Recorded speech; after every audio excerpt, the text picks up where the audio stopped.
afternoon. I'm Victoria Marshall with the latest news from the Washington Watch News Desk.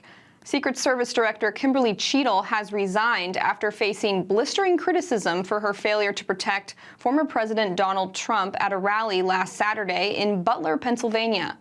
In a statement released Tuesday, President Biden thanked Cheadle for her service and said the independent review to get to the bottom of what happened on July 13th continues, and I look forward to assessing its conclusions.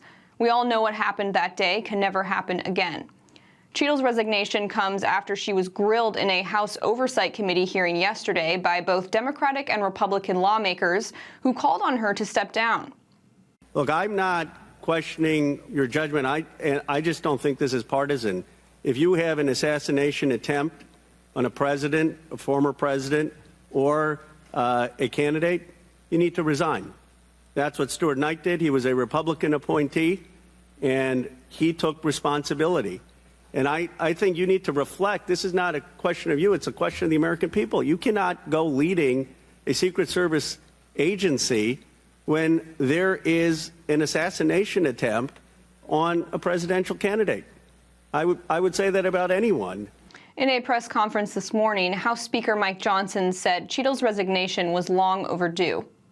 Our reaction, the immediate reaction to her resignation, is that it is overdue. She should have done this at least a week ago. I'm happy to see that. I'm happy to see that she has heeded the call of both Republicans and Democrats. Now we have to pick up the pieces. We have to rebuild the American people's faith and trust in the Secret Service as an agency. It's a very dangerous time. We need the Secret Service to be to be performing at the top of their game, and we'll ensure that that happens. I hope that the interim director or whomever is appointed to replace Director Cheadle will be very sober-minded about the responsibility and take into account the very dangerous times in which we live. In his statement, Biden said he would appoint a new Secret Service director soon. And turning our attention to the 2024 presidential race, Vice President Kamala Harris has already raised $100 million since Sunday, when President Joe Biden announced he would be withdrawing from the contest. Harris also announced on Monday that she has enough verbal confirmation from delegates to the Democratic National Convention to secure her party's nomination. More than 300 delegates from Harris's home state of California put her over the threshold for the nomination after former House Speaker Nancy Pelosi urged the entire delegation to support Harris. Harris traveled to Wilmington, Delaware on Monday to meet with campaign staff and assume control of the Biden campaign. During a campaign event, Harris gave a preview of her campaign to come against former President Donald Trump. Many pundits thought it was odd that President Biden was absent, although he apparently called in to show his support. It is so good to hear our president's voice. Joe, I know you're still on the call, and we've been talking every day. You guys heard it from Doug's voice. We love Joe and Jill. We really do. They truly are like family to us. And we do, everybody here does. It's mutual. I knew you were still there. You're not going anywhere, Joe. I'm watching you, kid. I'm watching you, kid. I love you. I love you, Joe. Oh. After disappearing from the public eye for nearly a week, today Biden announced he will address the nation in a televised address tomorrow at 8 p.m. Eastern Time. And in other news from Washington, Israeli Prime Minister Benjamin Netanyahu is set to address a joint session of Congress on Wednesday. Vice President Kamala Harris will not be presiding over the speech due to a scheduling conflict. Instead, Democratic Senator Ben Cardin of Maryland will preside over the session. Netanyahu's visit is meant to strengthen American support of Israel and bolster U.S.-led efforts to mediate an end to the 9-month-long Israel-Hamas war. Authorities are bracing the U.S. Capitol for widespread anti-Israel protests ahead of Netanyahu's speech, erecting steel barriers around the Capitol complex. And those are today's headlines. I'm Victoria Marshall. For more news and commentary, be sure to check out the Washington Stand at WashingtonStand.com. Up next is Washington Watch with Tony Perkins. We'll see you tomorrow with more news.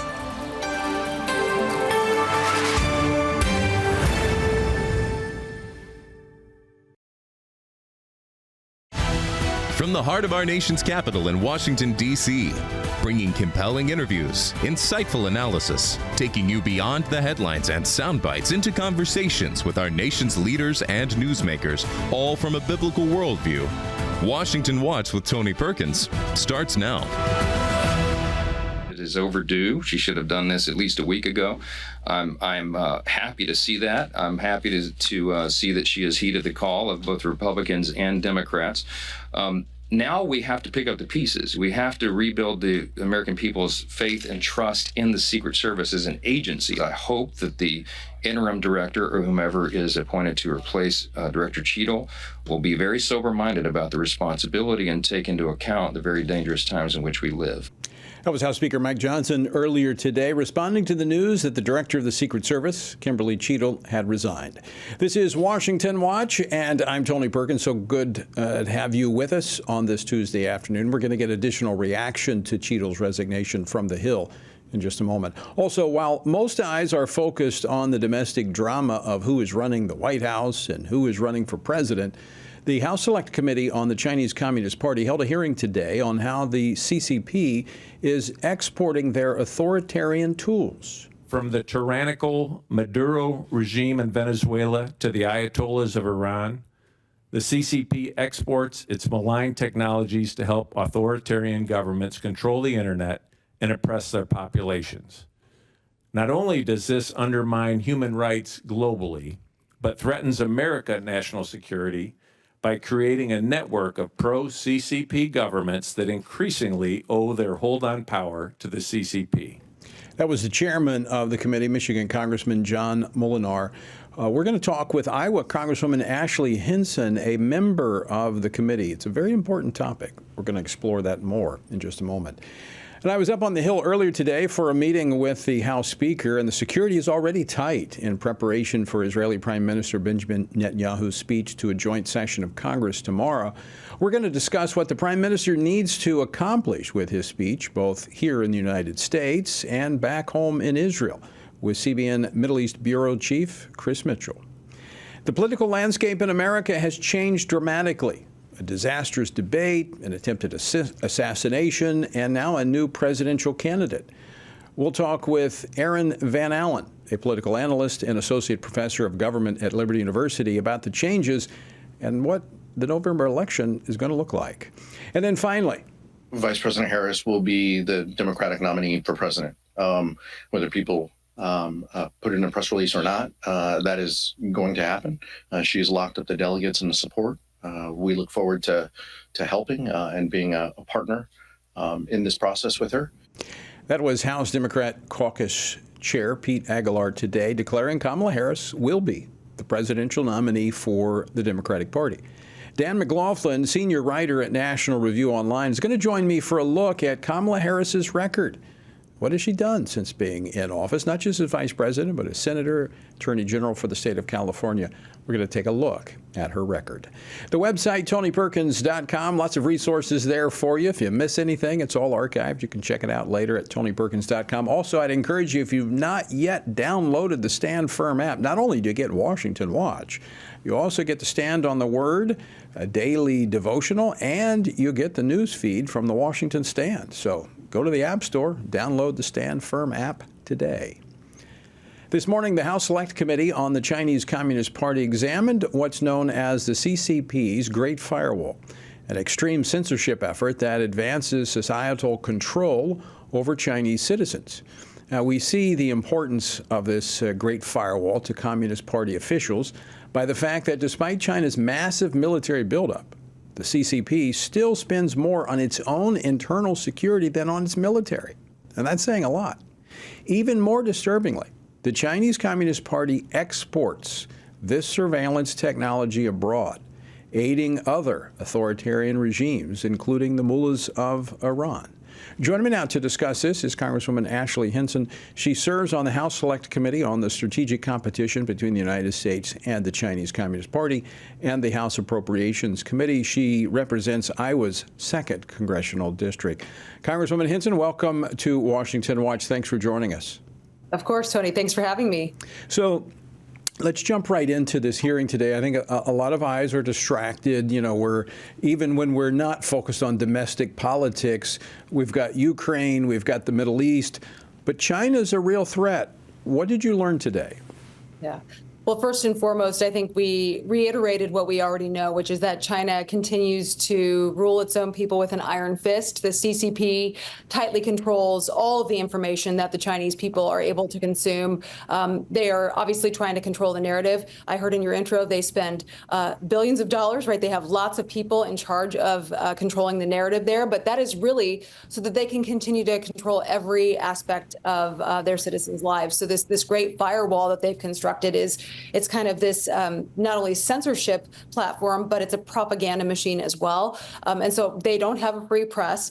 Their people are hungry for this information. And so I think the key takeaways I have from this is we need to do everything we can as the United States and with our freedom-loving allies to figure out new and innovative ways to get that information to them. They aren't accessing that outside information. How can we make sure we get it to them? And then second, takeaway-wise, I think it's really important that we look at diplomacy opportunities. China is certainly taking advantage of that through their Belt and Road Initiative. We call it the debt trap diplomacy, but they're doing the same thing with technology as well. Yeah, very disturbing because China is also a great abuser of religious freedom. Their intolerance there toward religious minorities is well known, and this technology is a part of that repression of those minority communities. And so the fact that they're exporting this technology to other authoritarian regimes, very disturbing. What are some of the other countries that they're developing these relationships with as it pertains to this surveillance technology?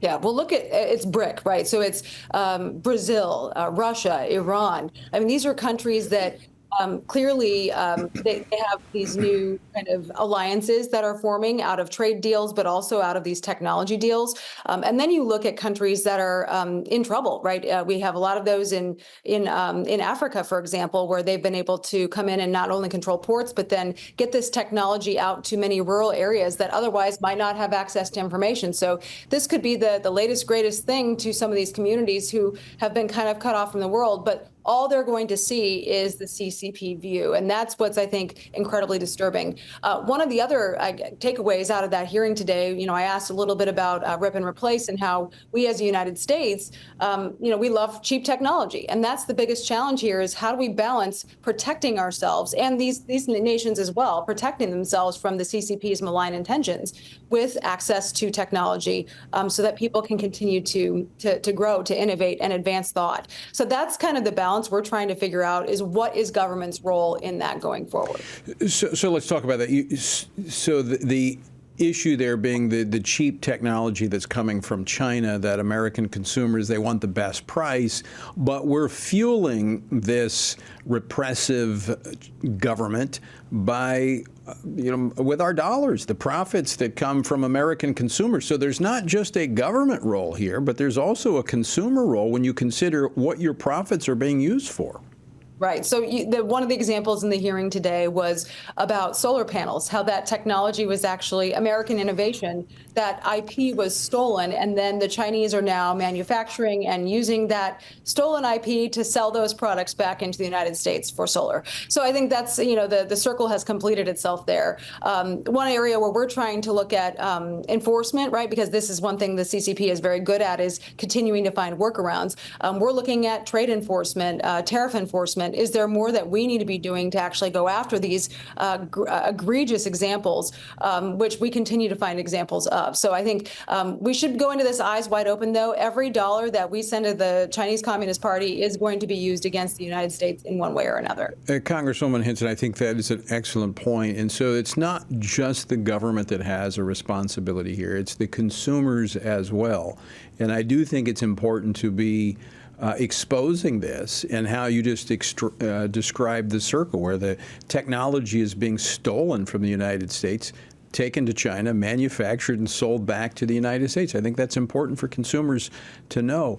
I want to go back to something you said just a moment ago, Congresswoman, about getting information beyond the firewall. You know, back in the before the fall of the wall in Eastern Europe, when the wall came down in the late 80s, early 90s, and freedom began to move there, we had the Voices of America that would send signals. Of course, that was back in the days of radio signals. Is there some discussion about how we get the message across this great firewall, given that so much is driven today by the internet? Yeah, absolutely. And that's where the technology side is really, really key here. You have groups of people who are trying to create that next greatest VPN access or app that people will be able to get a hold of. People are looking, right? And I think that's the most important thing here, whether it's, you mentioned kind of the Eastern Bloc and what's happening there versus what's happening in communist China. There are people who do understand that what they're getting isn't the full story, and they want that information. So Radio Free Asia and getting that information out, those journalists are brave people. I'm a former journalist. I had an opportunity to talk with many of them in committee a few months ago. And, you know, these are people whose families are being threatened because they are trying to not only expose that the malfeasance, the malign activities, the genocide that's happening, for instance, to minorities and people, the Uyghurs, for example. But their families are being threatened for their reporting. So I applaud their bravery, and I applaud the technology side for these innovators who are continuing to try to figure out how to get this information. That's another good point that you bring up, Ashley, that the technology can be used for good or bad. It's who's using it. I mean, we can use it to get information in. It can be used to block information from coming in. And I think this is something that we even have to have this discussion here domestically. When we look at the use of technology, even by our own government, we want to make sure that it's not used for malign purposes, but it is used to preserve and uphold freedom, not take it away. Absolutely. And that's something I think we're very, very sensitive to. We want to make sure we're giving the intelligence community the tools that they need to do things in the right way. But we sure want to hold them accountable for the mistakes of the past and make sure they don't happen again. Because I think if there is one thing that we value here in the United States, it is that we don't have a surveillance state without due process, right? We need to make sure that we respect those laws on the books and preserve American freedom, because that is certainly something that they do not have in the Chinese Communist Party. Yeah, and if you're not protecting it and being vigilant, you could easily lose it in this modern day of technology. We just got about 45 seconds left, and I want to get your response, Congresswoman Hinson, to the announcement today that the Director of the Secret Service is going to resign. Yeah, it's about time. I mean, it was just over a week ago that President Trump almost lost his life, and the failures of the Secret Service, there has to be accountability here. And what we saw out of Director Cheadle, or I should say former Director Cheadle, over the last week was punting on that. She didn't want to take credit for it. There was misinformation out there about, oh, did they or didn't they deny requests for more protection? I think Congress is certainly going to do its job in getting that information. We've just launched a new commission, a bipartisan commission, to try to get to the bottom of it. But the American people do want to have faith in the Secret Service. And I think that all of these people should rely on the Secret Service and know that they can trust them for protection, no matter who's running for president. Congresswoman Hinson, thank you so much for joining us today. Always great to see you. Thanks so much for filling us in on today's hearing. Of course. Thanks, Tony. All right. All right, folks, don't go away, because on the other side of the break, Israeli Prime Minister Benjamin Netanyahu touched down in the United States today as Israel's war against Hamas continues, and it looks like things are heating up to the north with Hezbollah. And, of course, we've got the Houthis to deal with as well. So the world is very volatile and in great need of leadership. Quite frankly, America's not providing it right now. Anyway, Chris Mitchell joined us on the other side of the break. Don't go away.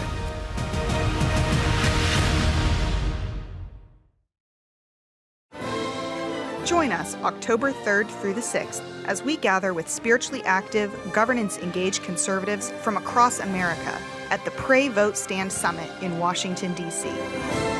We'll pray for our nation, engage in government and culture, and stand for biblical truth alongside Christian leaders, worldview experts, and government officials.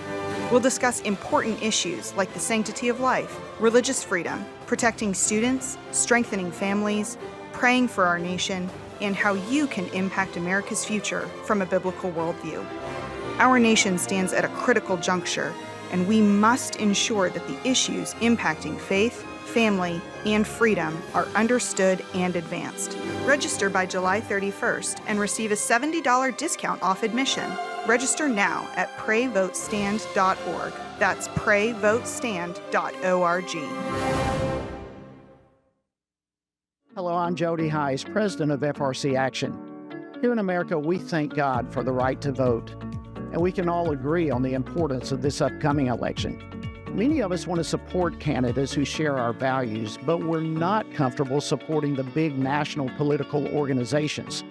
Well, we have a solution for supporting candidates through FRC Action's Faith, Family, and Freedom Fund.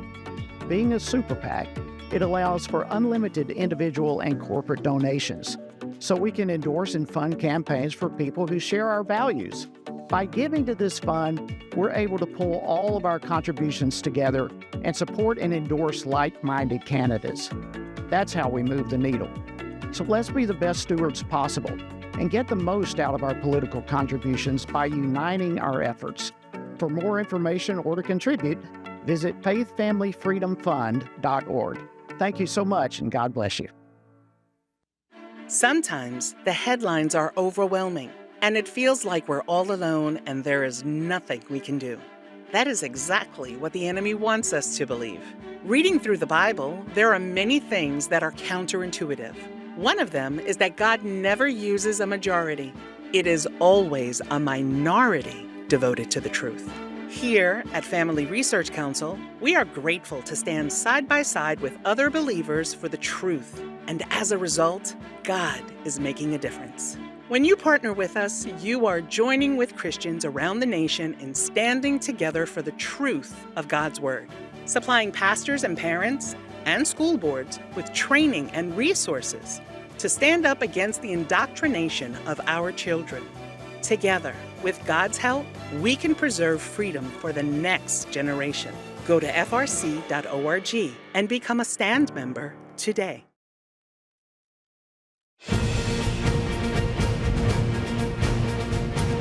Welcome back to Washington Watch. Good to have you with us on this Tuesday. The website, TonyPerkins.com, and the app, the new Stand Firm app. Go to the App Store and download it today. Israeli Prime Minister Benjamin Netanyahu arrived in Washington today for a series of meetings before his historic address to a joint session of Congress tomorrow. When he makes that speech, he will become the foreign leader who has spoken before the United States Congress more than any other international leader. Now, this visit comes at a precarious time for Israel, as its war against Hamas continues and tensions in the Red Sea have escalated amid continued Houthi attacks from Yemen. With President Biden now stepping aside as a presidential candidate and many in the legacy media now distracted by the ongoing presidential campaign, the eyes of the public have shifted significantly away from the Middle East and the increasing volatility of that region.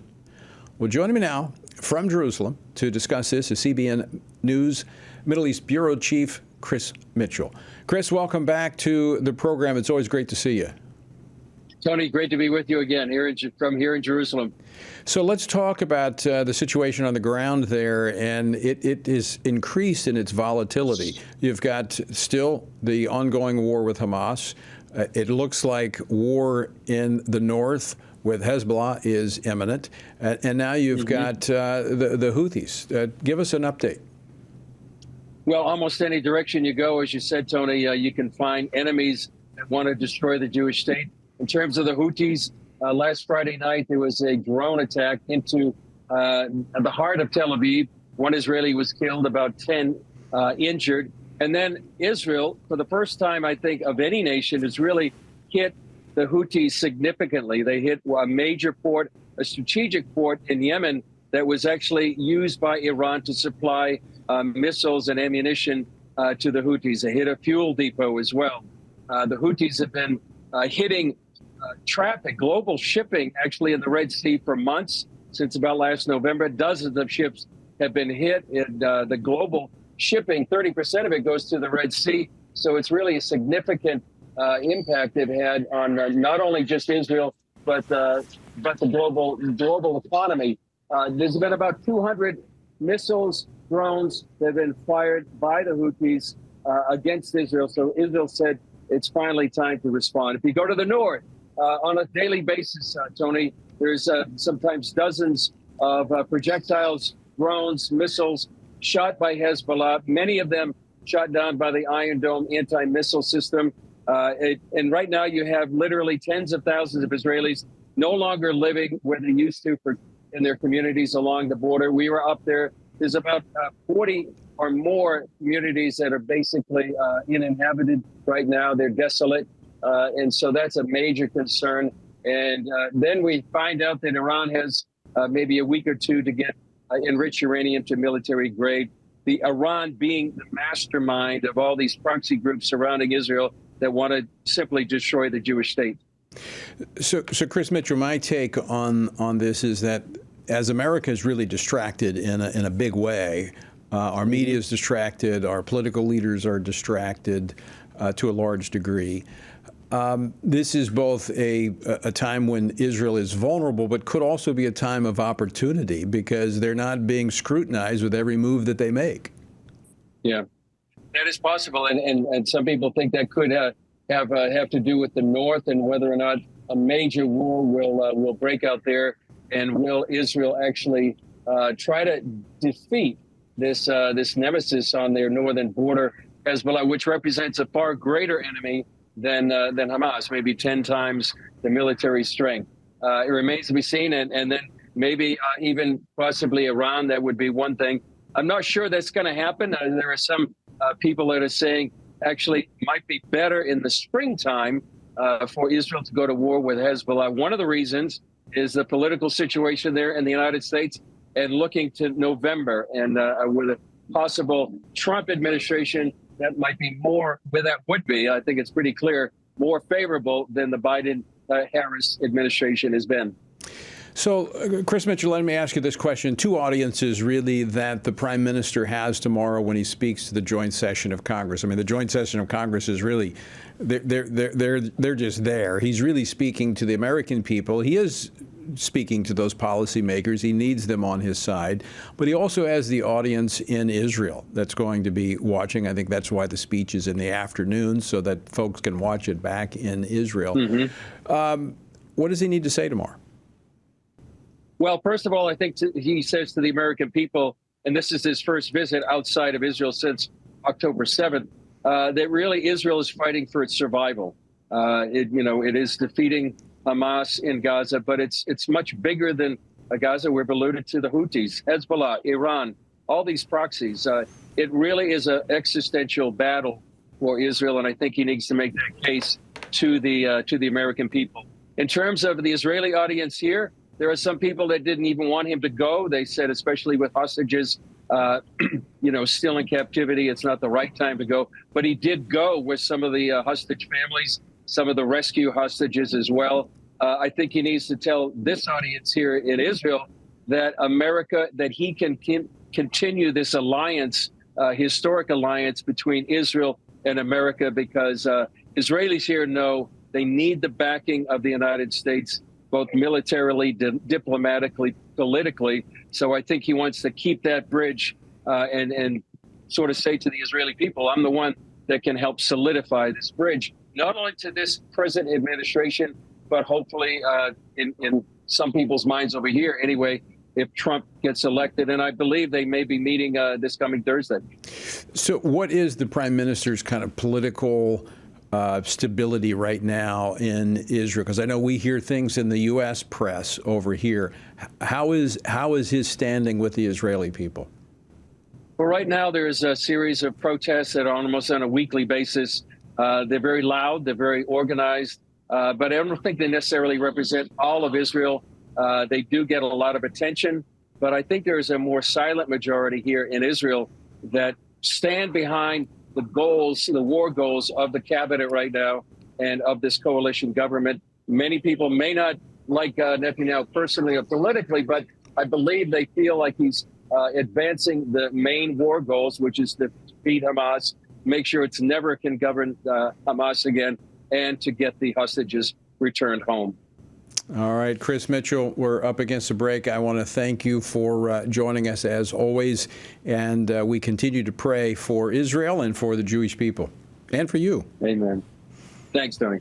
All right, take care. Chris Mitchell from CBN, their Middle East bureau chief over in Jerusalem. Always great to have him on the program. All right, don't go away. When we come back, we're going to take a look at the political landscape. It's changed a lot over the last few weeks. Don't go away. Everything we do begins as an idea. Before there can be acts of courage, there must be the belief that some things are worth sacrificing for. Before there can be marriage, there is the idea that man should not be alone. Before there was freedom, there was the idea that individuals are created equal. It's true that all ideas have consequences, but we're less aware that all consequences are the fruit of ideas. Before there was murder, there was hate. Before there was a Holocaust, there was the belief by some people that other people are undesirable. Our beliefs determine our behavior, and our beliefs about life's biggest questions determine our worldview. Where did I come from? Who decides what is right and wrong?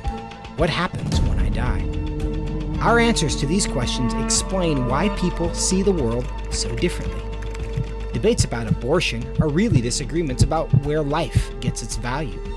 Debates over sexuality and gender and marriage are really disagreements about whether the rules are made by us or for us. What we think of as political debates are often much more than that. They're disagreements about the purpose of our lives and the source of truth. As Christians, our goal must be to think biblically about everything. Our goal is to help you see beyond red and blue, left and right, to see the battle of ideas at the root of it all. Our goal is to equip Christians with a biblical worldview and help them advance and defend the faith in their families, communities, and the public square. Cultural renewal doesn't begin with campaigns and elections. It begins with individuals turning from lies to truth. But that won't happen if people can't recognize a lie and don't believe truth exists. We want to help you see the spiritual war behind the political war, the truth claims behind the press release, and the forest from the trees.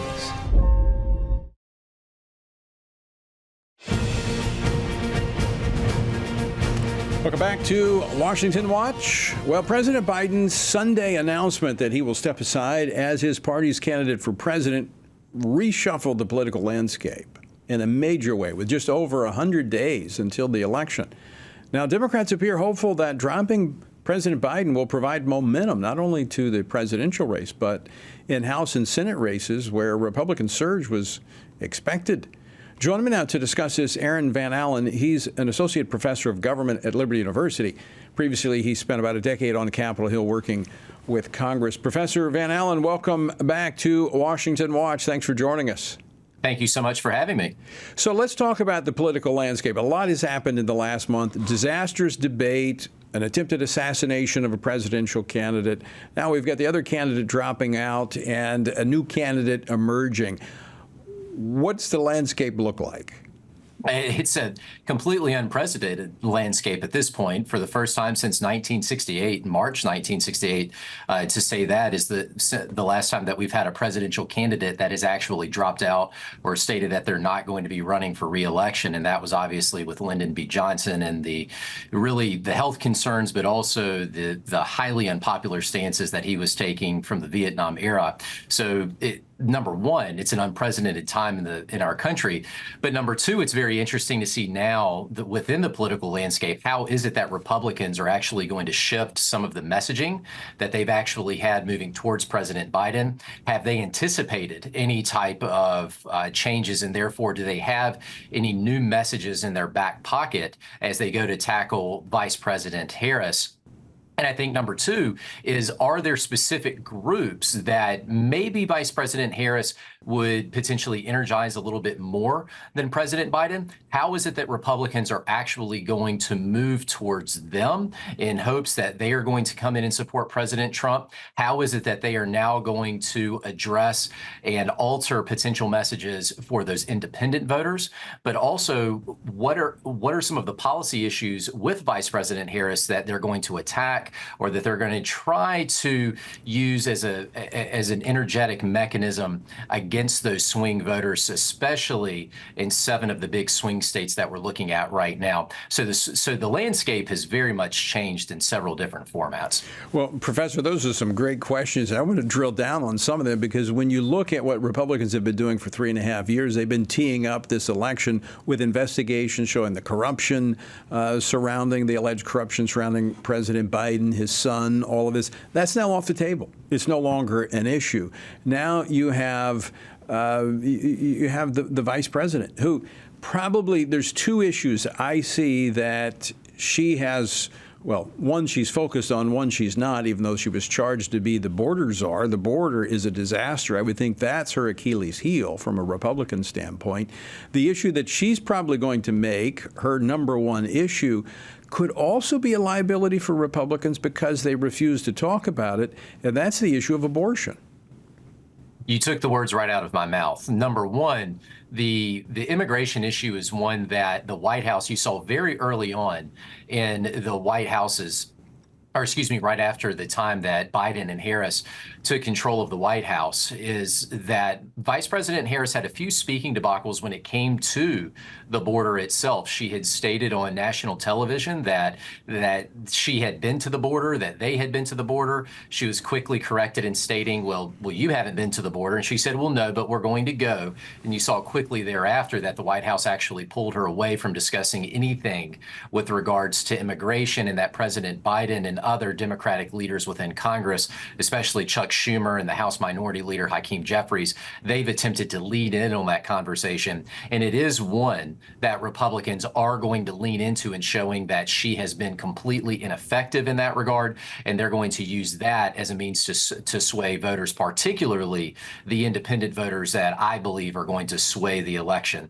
The second item that you have seen and that you mentioned was Vice President Harris continuously speaking about the issue of abortion. And she has very much and consistently over the course of her career moved to the left of President Biden when it comes to the abortion issue. So this is something that she is going to bring to the forefront of the political landscape and in the political conversation, because she knows that Republicans have been hesitant to pick up that conversation after the Dobbs decision. So Republicans will need to come up with a strategy of how it is that they can actually discuss the issue while not dissuading too many Gen Z voters, but also how is it that they're going to play again to those independent voters as well. But nonetheless, right after President Biden had stated he was going to drop out of the election, the first thought I had was that abortion is now very much on the table moving forward for the remainder of this cycle. Yeah, and you can't win a debate if you won't talk about the subject matter, and that's what we saw in 2022 in the midterm elections. And I think the Republicans are teeing up the same thing as they stripped it from their party platform. I think it could be disastrous. About 45 seconds left, Professor. How does this affect the down ballot races? It's a good question, and that's something that you actually saw Hakeem Jeffries and Chuck Schumer. They actually went to the White House and they were encouraging President Biden to drop out, not necessarily because of the White House, even though they were most assuredly worried about that. They were worried about those down ballot races, more specifically some of the House races. Democrats very much want to take back the House of Representatives. I think right now they see that the Senate, while some people would say it's a toss-up, I think that Republicans still have the momentum moving forward there. But the House of Representatives is very much at the forefront of their mind. And so they're wanting, they firmly believe that Vice President Harris will give them a better opportunity to do that. Very interesting. Well, we look forward to having more conversations with you, Professor, as we move closer toward the election. Thanks for joining us. Thank you so much for having me back. Absolutely. All right, well, after the break, we're going to take a deeper look at Vice President Kamala Harris's record. Now, I was just talking with the speaker, and he said this election is going to be about policy, not personality. I hope that's the case, but what are those policies? We're going to talk about it next here on Washington Watch. Don't go away.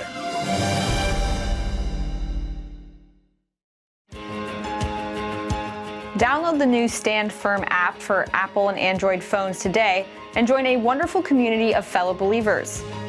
We've created a special place for you to access news from a biblical perspective, read and listen to daily devotionals, pray for current events, and more. Share the Stand Firm app with your friends, family, and church members, and stand firm everywhere you go.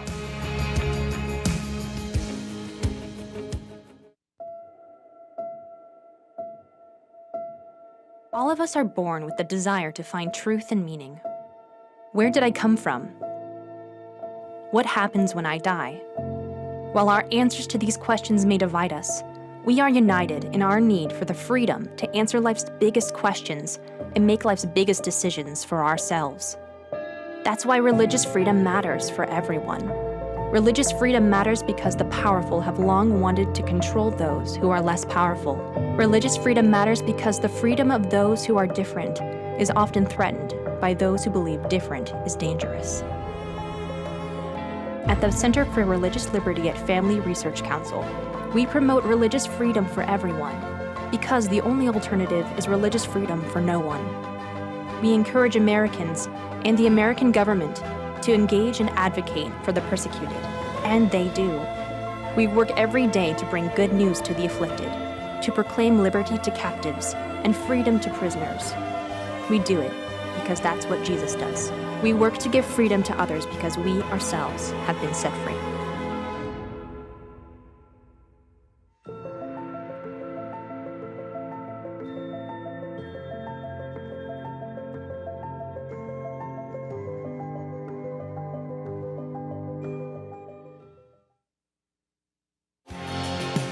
Jesus said in John 15, "These things I have spoken to you, that my joy may remain in you, and that your joy may be full." In 2024, in these divided and uncertain times, how can this be possible? By abiding in Him through His Word. At Family Research Council, we want to help you do that, which is the reason for the Stand on the Word Bible reading plan. In just 10 to 15 minutes each day, you will have read the entire Bible in just 2 years. But more importantly, you will be abiding in Him daily. Find our Bible reading plan at frc.org/Bible. And join Tony Perkins each weekday for a 10-minute devotional inspired by the daily reading and designed to encourage you on this journey through the Bible. Listen on Apple Podcast, Spotify, and YouTube. And remember, the grass withers and the flower fades, but the word of our God will stand forever.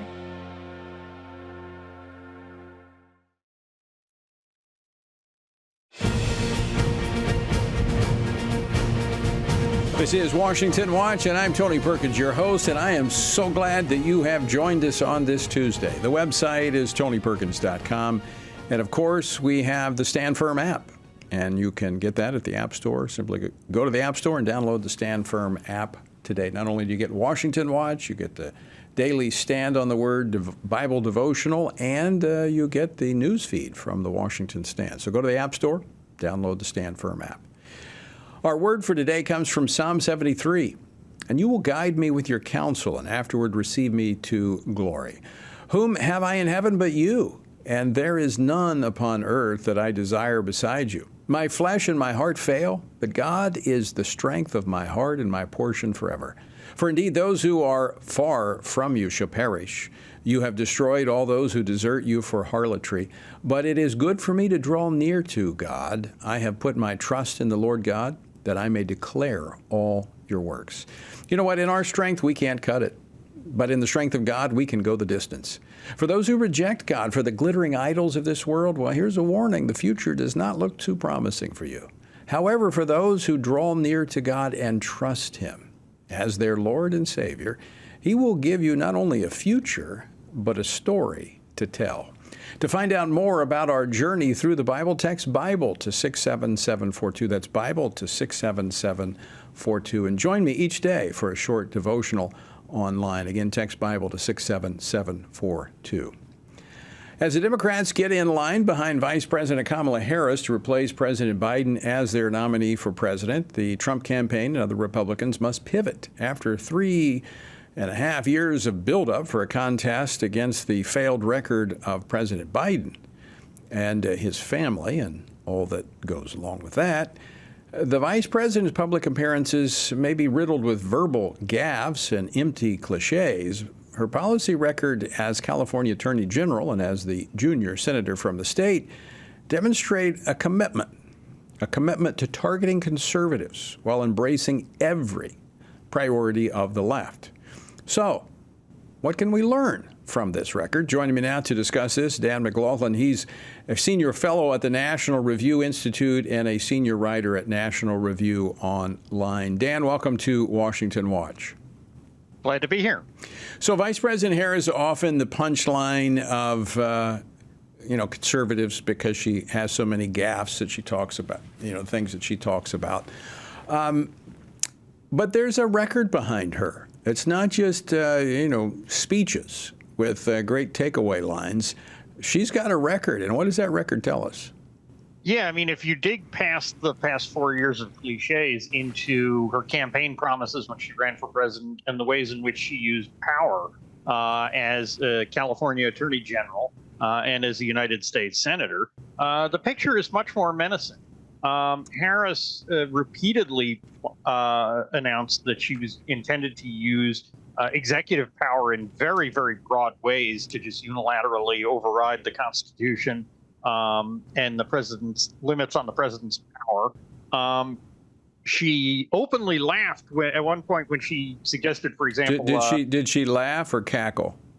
I think cackled, perhaps. Okay. When she said that she wanted to seize guns, basically, and even Joe Biden on the debate stage said, "Wait a minute, you can't do that. The Constitution won't let you." And she laughed at the whole idea of the Constitution limiting her power. I think if you look at her record as Attorney General, there's really menacing things. She was really the one who instituted the prosecution of David Daleiden for investigating Planned Parenthood. She was the one behind the effort to force nonprofits to disclose their donors and then badly mishandling the confidential information that was handed over to the California AG's office. Right, which that was a case that went all the way to the Supreme Court. And the Supreme Court, if I recall correctly, it was a 9-0 decision. I mean, that you talk about a slapdown. Yeah, they got their heads handed to them for violating the First Amendment, and a lot of even very liberal interest groups came out and said that the argument that the California Attorney General's office was making was wrong. Even the Biden administration's own brief didn't really defend Harris's record there; it kind of ran away from it. So it's an ominous sign to how she uses power when she has it. But Dan, let's talk about something that I think.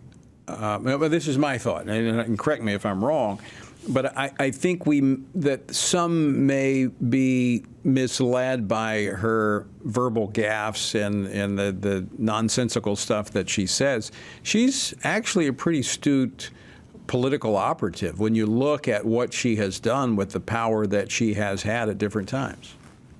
I mean, she's certainly maximized the power that she had, both as AG and as a senator. It remains to be seen whether she could fully operate those levers as president, I think. But I think she's much more menacing in that role than she is. What's yet to be proven is how she campaigned. But if she has the power, I think she will surround herself with people who know how to use it. And intend to use it ruthlessly. I mean, if you remember during the Brett Kavanaugh hearings, for example, she was one of the people who read into the congressional record the ridiculous Michael Avenatti gang rape allegations against Kavanaugh, which were completely implausible. So, Dan, what type of candidate do we think that she makes when we've looked back at her record as a political candidate? I don't think she's actually a very good candidate. Her first run for office, she got 46% of the vote statewide in California, which is not great for a Democrat. Her one election to the Senate, the California system kept any Republican off the ballot. And when she ran for president, she got massacred and had to drop out very, very early. But there will be a lot of institutional and financial efforts put behind her to rally the Democratic base, to move on from, certainly she doesn't have the age vulnerability of Biden. They're going to come out with a certain amount of vigor and probably a little bit of a honeymoon on the campaign just from the relief of being able to move on from Biden. Dan, do we know what motivates her? I mean, what's the driving force behind her? I mean, we know some people get in politics for different reasons. What seems to be the motivating factor in her political career? I would say power. I mean, she has, she has pursued and seized power whenever she could. And, how much of her leftism is sincere and how much of it is political pandering is always hard to tell. But I think she spent her whole career in places where she didn't even have to talk to people who disagreed with her, didn't have to consider their views, and didn't have to respect their rights. And so, I think that produces somebody who really is not at all inclined to respect, religious liberty and the rights of pro-lifers or simply due process of law. Now, the next president, this of course is the case every time, but we go to the courts, we go to the Supreme Court, we go to the vacancies on the court. President Trump, that was a defining element of his 4 years, the Supreme Court. I think actually Biden, he's been at record number, been putting people to the lower courts. I think that could be a part of his legacy. What do we know about her as it pertains to the courts? Well, I mean, first of all, she supported court packing openly during her presidential run. Biden has been teasing something like that the past few weeks, which presumably will go back to the repair shop now to see if it'll come out something different with Harris. She was she was on the Senate Judiciary Committee, real slash and burn. I mean, she grilled one nominee over his belonging to the Knights of Columbus, which is, completely mainstream Catholic organization. So Harris is somebody who is going to care a lot about the courts, a lot about stocking it with real hard-edged progressive activists. You're speaking of those activists, hard-edged activists, during the George Floyd riots. She supported a fund to bail out the rioters, those who were burning and looting. Yeah, which is not only ominous, but it really undercuts sort of the biggest asset she has in terms of trying to sell herself as something other than a straight down the line leftist is the fact that she was a prosecutor. She can say, I was tough on crime. But I think some of her actions since then undercut that, as well as some of the things that she's, supported the Biden administration doing, whether it be in immigration law or other areas. Dan McLaughlin, let me ask you this question. She's, especially really in the last year, she had kind of taken a back seat. We really hadn't seen or heard much from her other than when they wanted to talk about abortion, and then she came out, talked about abortion. Her numbers did not look good. But, of course, now everyone's rallying behind her. Is this just because, they have no other option, or is this because they feel like this is all being driven just by a hatred of Donald Trump? It doesn't seem like she has a strong political constituency. No, she'll have to essentially sort of fabricate one. If you look at the past several years, Joe Biden was popular when he came into office. His approval rating sagged within a few months after Afghanistan and has never really recovered. Donald Trump, frankly, has been unpopular, more unpopular than popular for the entirety of the time that he's been in public. And yet Harris, if you look consistently from the very beginning of the Biden administration, has been very consistently in polling more unpopular than Biden, more unpopular than Trump, more unpopular than just about any other major figure in national politics. There are clear majorities who have disapproved of her from the beginning. So she is going to have a lot of work to do to be able to repair that, particularly in the handful of Midwestern swing states, Wisconsin, Michigan, and Pennsylvania, that are almost certain to decide this election. So what's driving that unpopularity for her?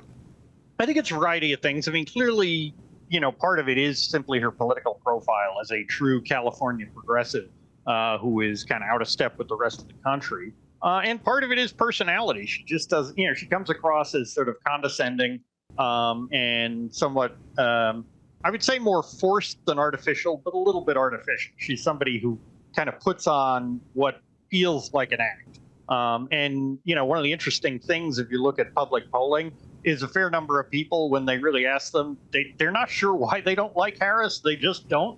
But that's a hard thing to fix, because if people just don't like you, they just don't like you. Yeah, that is, and you've got a very short window. I mean, there's a short runway to try to change that with just 100 days before the election. Dan McLaughlin, I want to thank you for joining us. Insightful, and I know you've got a piece that's out there. We'll have that up on the website as well so people can take a closer look at her record. Appreciate you joining us today. Thanks for having me. All right, Dan McLaughlin over at the National Review, and as I mentioned, he's got a piece I think we've got listed, linked at TonyPerkins.com. Again, folks, here's the way it breaks down. You know, sometimes we get really good opportunities, sometimes not so good of opportunities when it comes to politics. It's kind of a mixed bag. We need to pray, we need to vote, and we need to stand. All right, we got to do all three. Okay, it's not a smorgasbord. It's not pick one of the three. It's all three. We need to be praying for our nation. I mean, just today's program. I mean, look what we've covered. We've covered a lot. Look at what's happening internationally in the Middle East with our great friend Israel. We need to be praying for peace in that country. We're instructed in the Scripture to pray for peace for Jerusalem, for Israel. Of course, beyond that, we've got Ukraine, Russia, and then, of course, China. China, I'll say it again, I think China long-term is the biggest threat that we face. But we have to be, you know, I know America, we want to be great again. But in order to be great, we've got to be good. We've got to have a moral foundation. And that means we've got to return to some truths. And that is, number one, God's creator, and he created all life, and therefore life is to be respected.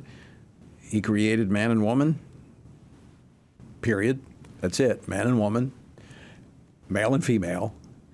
And he designed marriage, all of those things. And these things are not, they're not hard to grasp. For millennia, they were understood. So they're not just political issues. These are at their heart moral, biblical, historical issues. And those issues need to be discussed. And my concern is that, you know, we have two parties that are moving away from some of those core issues. And I'm going to do my very best to continue to talk about these issues, and you need to talk about those issues, because we need to move this nation back to a place of greater alignment with biblical truth. And so we need to pray that that happens. We need to vote for those who are most closely aligned.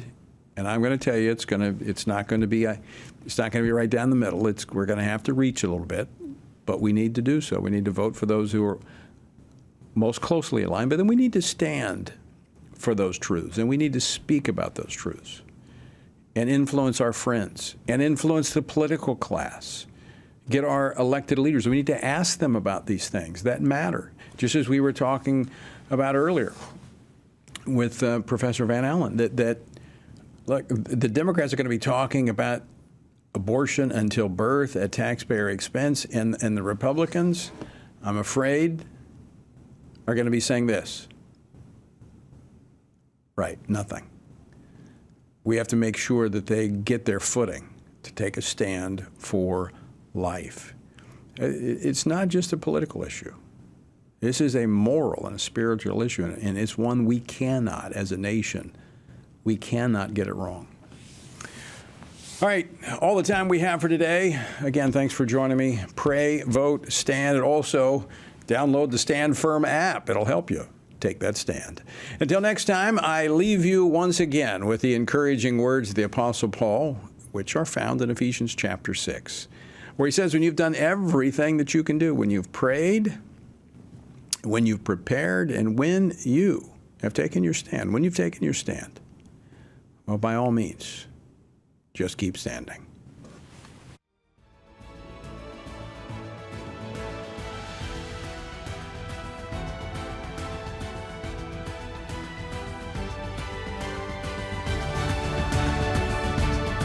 Washington Watch with Tony Perkins is brought to you by Family Research Council and is entirely listener-supported. Portions of the show discussing candidates are brought to you by Family Research Council Action. For more information on anything you heard today, or to find out how you can partner with us in our ongoing efforts to promote faith, family, and freedom, visit TonyPerkins.com.